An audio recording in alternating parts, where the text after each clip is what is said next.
The following is a presentation of the Eagles Sports Network.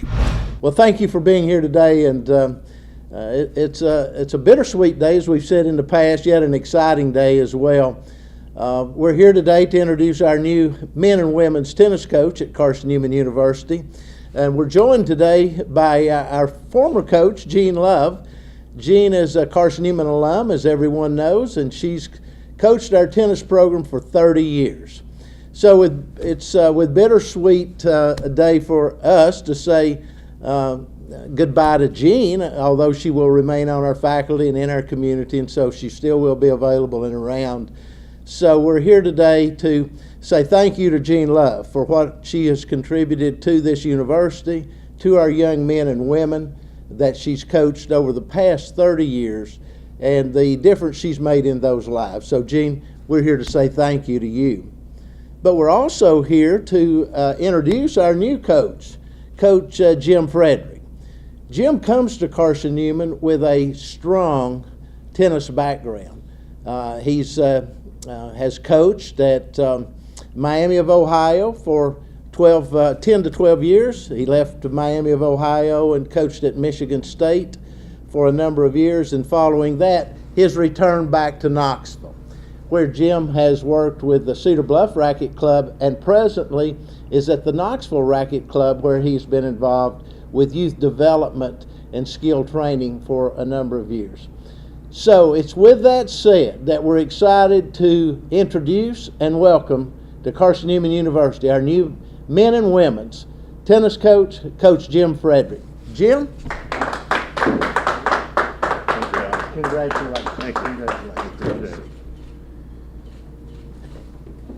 Well, I'm excited. I'm excited to be here.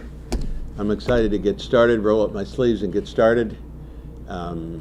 This is a dream come true for me. I love coaching. I've missed coaching since I've been out of it.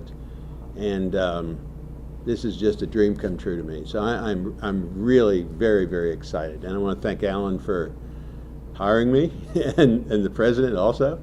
I had a very great meeting with him this morning.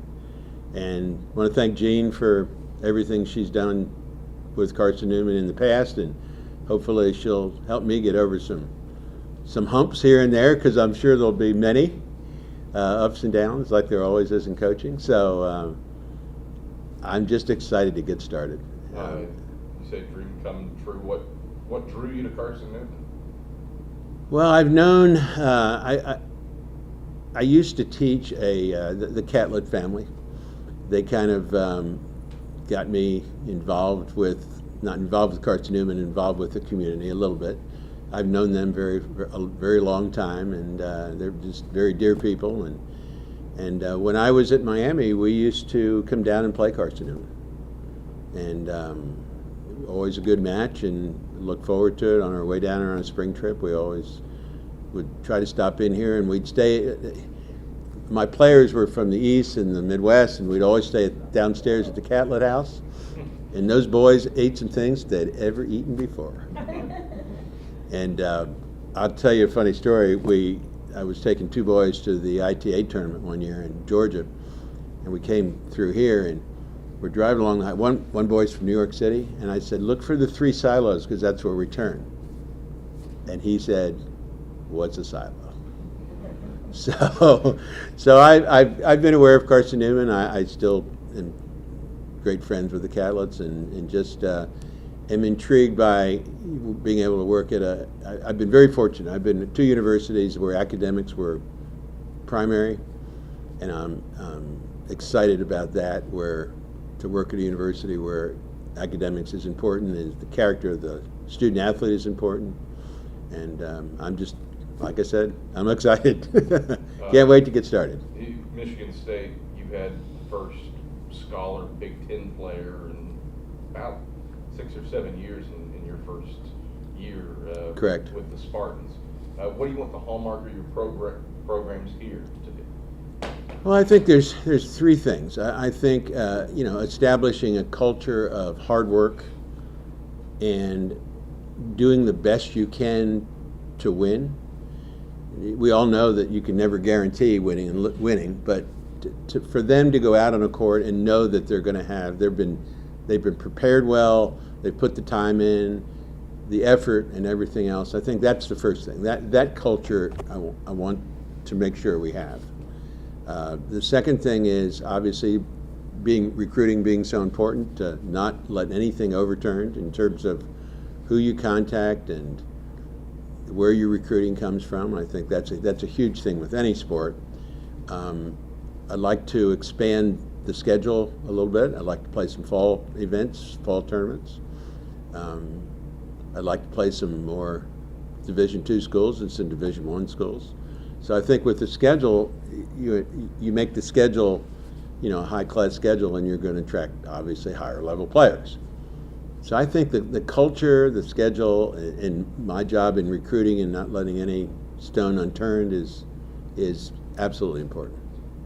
Get to coach a women's team for the first time in your career. What? I've not coached a college women's team, Yeah. but I have coached a lot of women in terms of juniors. So that'll be different, but they're student athletes, they're people, and I'm looking forward to getting to know each one of them. I know a couple of them already because they're from Knoxville, but that'll be fun. How much does it help that you have some local contacts already in this area?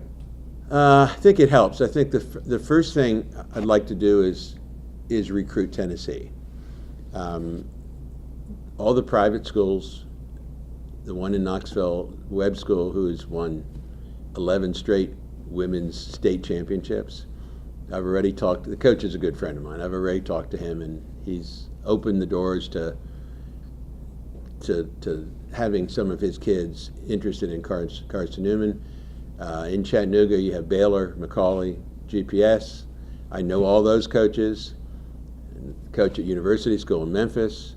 So start with Tennessee, then expand from there. The international athlete is obviously going to be something that you're going to have to recruit because everybody in the conference does it, and that's going to be a challenge too. But I think just my contacts with the coaches in the state, the United States Tennis Association, and we have two very famous, I guess that's the best word, Carson-Newman graduates that are very involved. The director of the U.S. Open, David Brewer. My first call is going to be to him to see if he'll donate 4 tickets that we can raffle off so we can take a spring trip.